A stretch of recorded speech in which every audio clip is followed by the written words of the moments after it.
जय Hind, good morning to all of you.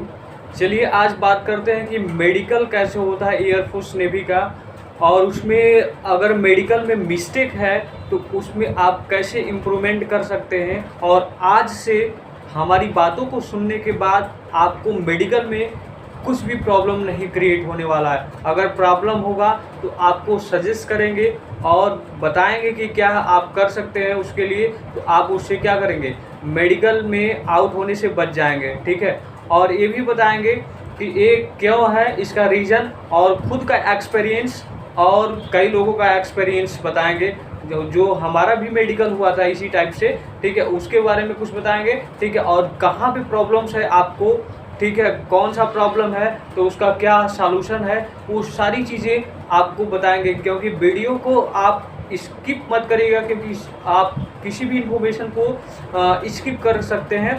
ठीक है, आपके लिए वो स्किप हो सकता है कोई भी इंफॉर्मेशन जो आपके लिए बेनिफिट है। तो आपको स्टेप बाय स्टेप सारी बॉडी पार्ट्स के बारे में बताएंगे, जो बॉडी पार्ट्स क्या चेकअप किए जाते हैं। ठीक है, अगर आप वहाँ पे आपका मिस्टेक है तो उसका सॉल्यूशन क्या है, इस काम को करेंगे तो आपका ये क्या हो जाएगा, ये सॉल्यूशन हो जाएगा, आपका मेडिकल में क्वालिफाई हो जाएगा। ठीक है, तो सबसे पहले बात करते हैं मेडिकल में। तो मेडिकल में जैसे आप एंट्री करते हैं तो वहाँ पे मेडिकल में आपका पहले तो हाइट और चेस्ट वगैरह मेजर करते हैं। ठीक है, तो एयरफोर्स नेवी में जो मेडिकल का प्रोसेस है, चेस्ट के लिए होना चाहिए क्या, चेस्ट के लिए होना चाहिए नॉर्मल 80 सेंटीमीटर।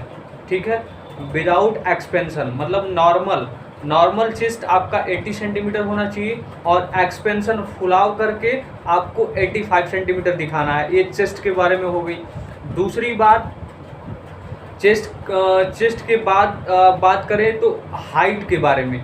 हाइट आपकी 157 सेंटीमीटर होनी चाहिए, जो आपके लिए क्या होगा, आपके लिए सही होगा। तो 157 नॉर्मल इंटरमीडिएट में जितने भी कैंडिडेट पढ़ते हैं उनका हो जाता है, मैक्सिमम 99% हो जाता है। क्लियर है।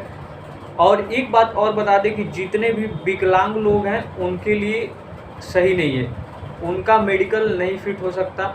ठीक है, विकलांग में जैसे लंगड़े वगैरह हो गए, जैसे ज़्यादा विकलांग हो गए, ठीक है, तो उनका मेडिकल फिट नहीं हो पाएगा, वो डिफेंस में नहीं जा सकते हैं। ठीक है, और दूसरी बात बताएं, अगर जिनकी अंगुलियां 6 है या पैर की अंगुलियां 6 है तो उनके लिए भी प्रॉब्लम्स क्रिएट होता है। तो मेडिकल में हमने देखा है और कई सारे लोगों से जानकारियाँ लिया है। ठीक है, कि जिनके 6 अंगुलियाँ होती हैं उनके लिए प्रॉब्लम होता है, तो उसको कटवाना पड़ेगा, ऑपरेशन कराना पड़ेगा, तब जाके आपका मेडिकल फिट होगा। अब बात करते हैं, तो ये हाइट के बारे में हो गई 157 सेंटीमीटर, हाइट चेस्ट हो गया। अब इसके बाद हम बात करते हैं वैक्स वगैरह के लिए तो कोई प्रॉब्लम्स नहीं है। कान का जो वैक्स है तो साफ़ करा सकते हैं, इसके लिए अगर मेडिकल में लिखता है तो उसके लिए कोई प्रॉब्लम नहीं। उसके बाद आपका हाइट के अकॉर्डिंग वेट होना चाहिए। क्या होना चाहिए, हाइट के अकॉर्डिंग वेट होना चाहिए। आपका जो हाइट है, जो कुछ भी आपकी हाइट है उसका 1/3, मतलब जितना हाइट है, जैसे 157 सेंटीमीटर है तो उसमें 3 का डिवाइड कर देंगे, एक्चुअल वेट निकल जाएगा। और इतना ही आपका क्या होना चाहिए, एवरेज वेट होना चाहिए। क्लियर है। तो मतलब जैसे ऐसे ले सकते हैं कि मान लीजिए हाइट 172 है, 172 हमारी हाइट हुई थी उसमें, तो 172 हाइट है तो 3 का डिवाइड करेंगे तो क्या हो जाएगा, 3 5 जा 15। ठीक है, 3 5 जा 15, 172 है ना, 3 5 जा 15, 2 बचा, 3 7 जा 21, मतलब near about 57 centimetre, sorry 57 kg weight होना चाहिए। क्या होना चाहिए, नियर अबाउट 57 kg वेट होना चाहिए। हमारा लिखा था क्या, वेट एवरेज लिमिटेड पहुंचना चाहिए, क्या 60 लिखा था। तो नियर अबाउट आपको 57 सेंटीमीटर से एबव ही होना है, कम नहीं होना है। हमारा री मेडिकल जो हुआ था, ठीक है, री मेडिकल जो अंडर वेट में हुआ था, उसमें क्या हुआ था कि हमारा जो वेट था बहुत कम हो गया था। तो हम री मेडिकल में 7 एयरफोर्स कानपुर में हॉस्पिटल है जो मिलिट्री के लिए है, तो वहाँ पे हमारा री मेडिकल हुआ था। तो आप थंबनेल में जो लगा है वहाँ पे जूम करके देख भी सकते हैं कि कौन से डॉक्टर हैं। ठीक है, नवीन कुमार आर कमांडर, सर्जन ले कमांडर हैं। ठीक है। तो वहाँ पे कानपुर में री मेडिकल जो हुआ था हमारा, वहाँ पे यही 58 केजी वेट हमारा हुआ था, तो वहाँ से सक्सेसफुली वेट में हमारा सही हो गया, ठीक है। उसके बाद बात करते हैं, उसके बाद सिचुएशन क्या है, ये अंडरवेट की बात हो गई। तो अब बात करते हैं ओवरवेट के बारे में। ओवरवेट के बारे में अगर बात करें तो ओवरवेट अगर आपका है, ठीक है, तो हाइट में वही 3 से डिवाइड करके आप पता कर लेंगे कि हमारा एवरेज इतना होना चाहिए।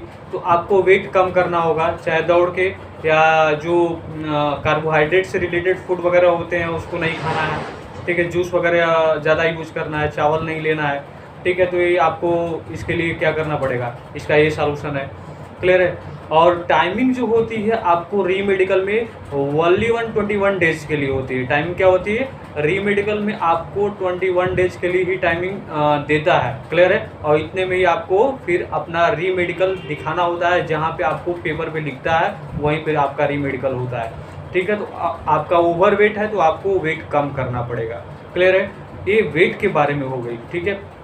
अब बात करते हैं वेट के बाद जो चेक करते हैं आपका, ठीक है, वो आपका जो वेरिकोसिल में प्रॉब्लम्स है, हाइड्रोसिल में प्रॉब्लम है। तो हाइड्रोसिल में प्रॉब्लम है तो आप उसमें पानी हो जाता है हाइड्रोसिल में, तो उसको ऑपरेशन कराना पड़ेगा। तो पहले से ही आप अगर इंटरमीडिएट के कैंडिडेट हैं, अगर आप तैयारी कर भी रहे हैं, आपका मेडिकल अभी तक नहीं हुआ है, ठीक है, एक भी बार, तो आप हाइड्रोसिल का ऑपरेशन करा लीजिए पहले से ही। क्योंकि आपको क्या करेगा वहाँ पे, अगर ऑपरेशन तत्काल का रहेगा, मतलब पास का ही रहेगा, तो निकाल देते हैं वो सब। तो ऐसे पहले कराने पे वो 6 महीना का टाइमिंग अगर मिल जाएगा तो सही हो जाता है, ठीक है। फिर कोई प्रॉब्लम नहीं होती है मेडिकल में आपको। ये हाइड्रोसिल की बात। हाइड्रोसिल में ही एक आता है वेरिकोसिल। वेरिकोसिल जो होता है वो नसों से रिलेटेड होता है। वेरिकोसिल क्या होता है, वो नस से रिलेटेड होता है, जो नसें कहीं कहीं पे मोटी हो जाती हैं, तो उसके लिए तो आप टैबलेट वगैरह डॉक्टर से ले लेंगे तो वो सही हो जाएगा, वो सही हो जाता है, वो मैक्सिमम उसमें कोई प्रॉब्लम नहीं आती है। तो यहाँ से आपका हाइड्रोसिल वेरिकोसिल के बारे में हो गई इन्फॉर्मेशन। हाँ, कान में जो वैक्स होता है, वैक्स के बाद वो चेक करते हैं क्या, कान का पर्दा। क्या चेक करते हैं, कान का पर्दा चेक करते हैं। तो कान के पर्दे में कोई प्रॉब्लम्स नहीं है, कान आपका बहता वगैरह तो नहीं है, फ्लो नहीं करता है कुछ उसमें से, तो ये प्रॉब्लम नहीं होनी चाहिए, ठीक है। और इसमें कोई भी एक्स्ट्रा कुछ नहीं पूछता।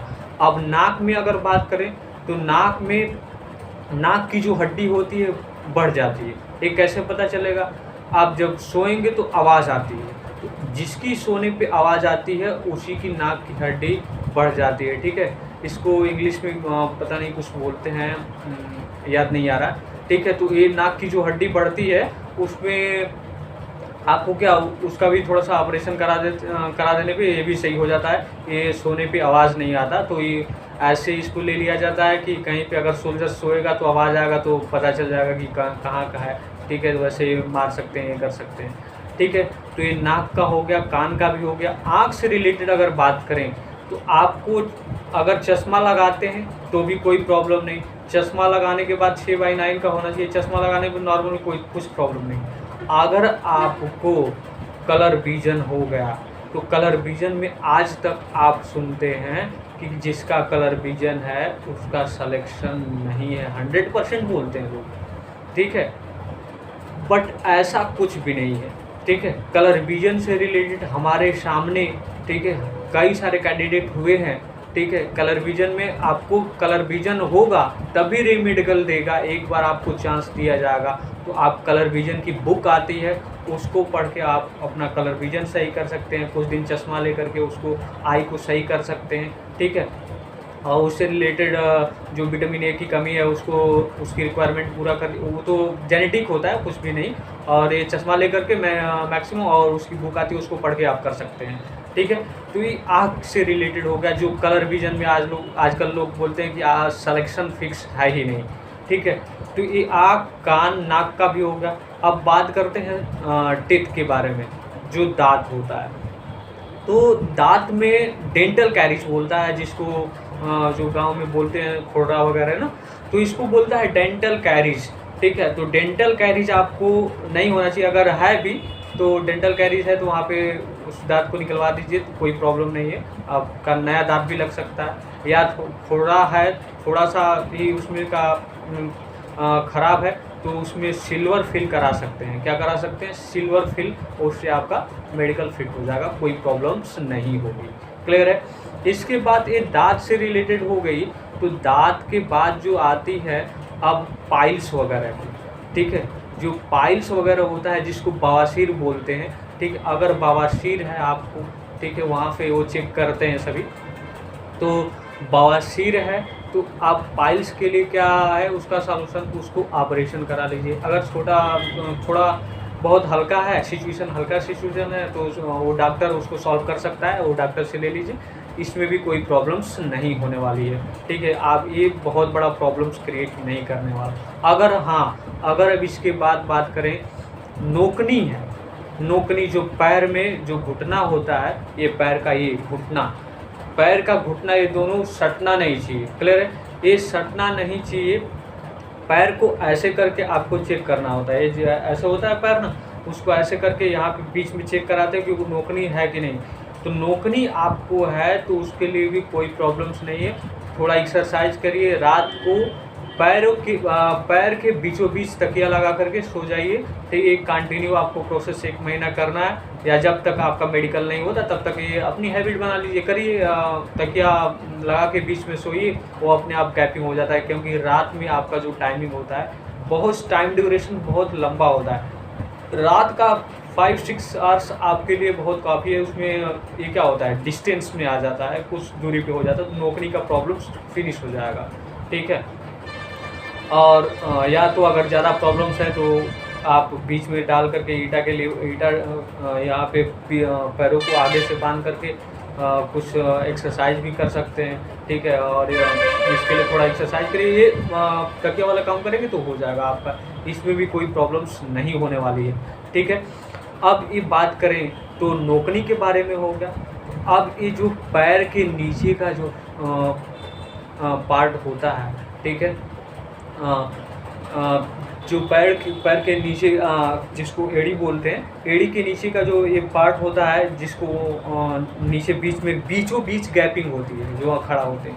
तो कितने कैंडिडेट होते हैं कि जिनको जो बीच में पैरों के बीच जो गैपिंग होती है, गड्ढा टाइप का होता है, आप चलते हैं ऐसे करके होता है ना, ऐसे बीच में करके ऐसे होता है ना, ऐसे गैपिंग करके ऐसे पैरों में, ठीक है। तो वो गैपिंग आपका बहुत कम है, बहुत कम है तो भी कोई प्रॉब्लम्स नहीं। एकदम फ्लैट टाइप का नहीं होना चाहिए, एकदम फ्लैट से थोड़ा बहुत भी अगर ऐसे कर्व टाइप का है तो भी कोई प्रॉब्लम्स नहीं है। कितने लोग डरा देते हैं, हमने ऐसे लोगों को देखा है जिनका मेडिकल फिट हो चुका है। तो इसमें भी आपको कोई प्रॉब्लम्स लेने की ज़रूरत नहीं है। आपका पैर टूटा है, ठीक है, आपका हाथ टूटा है तो भी कोई प्रॉब्लम्स नहीं होने वाली है।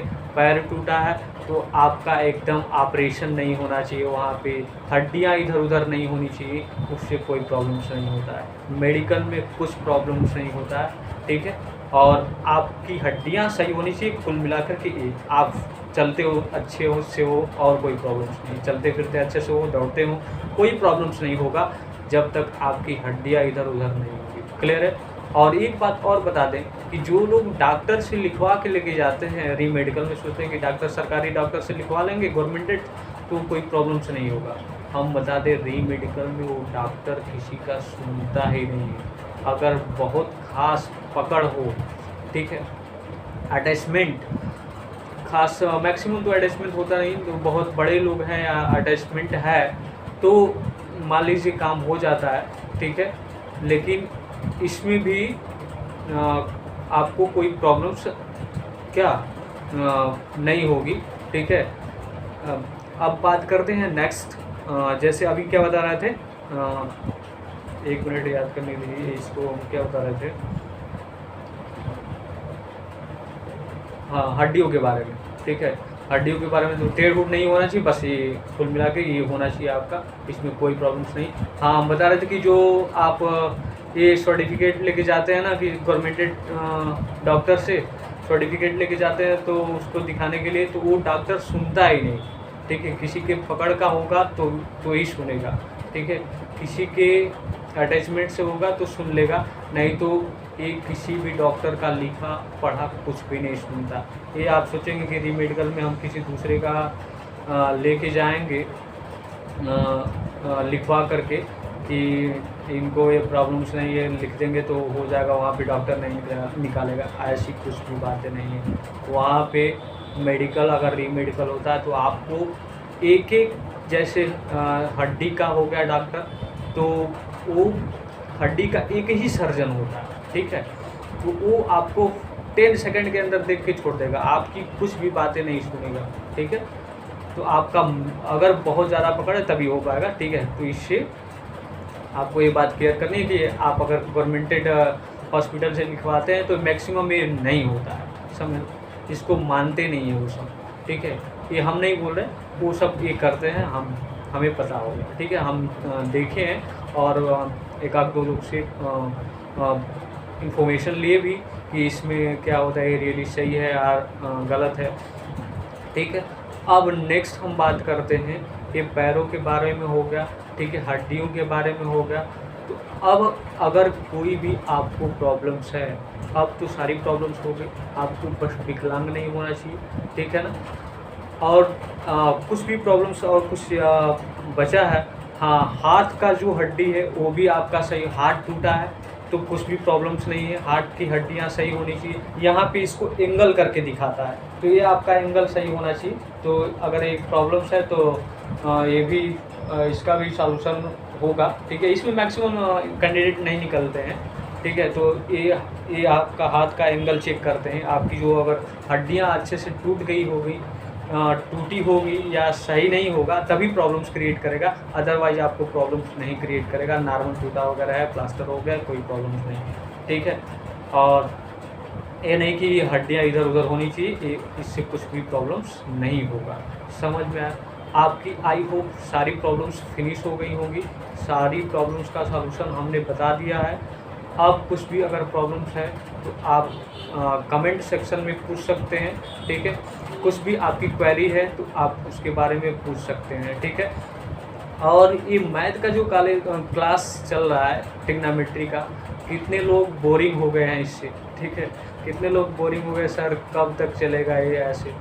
देखिए, हमारा जो टारगेट है NDA NA RS अग्रवाल का सॉल्यूशन, एक एक क्वेश्चन का स्टेप बाय स्टेप सॉल्यूशन, ठीक है। क्योंकि आप जिस भी क्वेश्चन में जहाँ फंसेंगे तो वहाँ से आप देख सकते हैं उस क्वेश्चन का सॉल्यूशन लगाते समय। एक बार देखने के बाद, ट्रिग्नोमेट्री एक बार पढ़ने के बाद दोबारा पढ़ने की आपको ज़रूरत नहीं पड़ेगी, इसलिए हम ऐसा पढ़ा रहे हैं। एक ही सिलेबस अगर ऐसे हम पढ़ाएं, एक बार बस पढ़ाएंगे, पूरा सिलेबस कवर हो जाएगा, उसके बाद आपको कोई प्रॉब्लम नहीं, कहीं प्रॉब्लम्स होगी तो उस क्वेश्चन को जाके वहाँ से वीडियो में देख सकते हैं। हम बार बार बोलते हैं कि solving question is not about the perfection, it's all about the connection between you and your audience, between you and your learners. It's always taking from right action. Prince remind again, public solving question is not about the perfection, it's all about the connection between you and your audience, between you and your learners.